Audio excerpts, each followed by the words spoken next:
শ্বশুর আর শাশুড়িকে প্রণাম করবি, বুঝলি? বিয়ের পর এটাই তোদের প্রথম জামাই ষষ্ঠী, তাই শ্বশুর বাড়ি ঢোকার আগে একটু মিষ্টি নিয়ে নিস।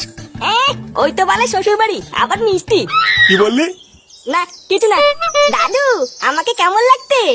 আহা দাদু ভাই, তোমাকে পুরো ফাটা কেস্টের মতন লাগছে। নে নে, তোরা আর দেরি করিস না, সকাল সকাল বেরিয়ে পড়। হ্যাঁ হ্যাঁ, দুগ্গা দুগ্গা করে বেরিয়ে পড়। ফুটো, আমি চলে এসেছি।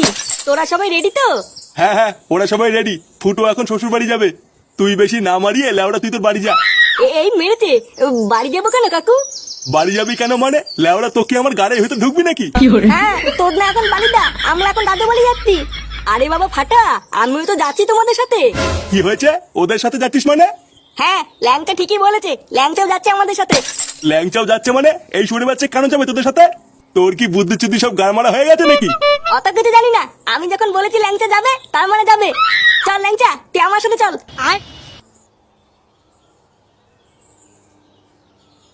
এটা কি হলো? তোমার ছেলে ওই শান্তির ছেলেকে সাথে করে নিয়ে গেল কেন? আমি কি করে জানবো নিয়ে গেল কেন? সবই জানো, তুমি সবই জানো, বুঝলে তো? তাও নাটক মারাও। কি জানি আবার কি হবে ওখানে গিয়ে। Subscribe.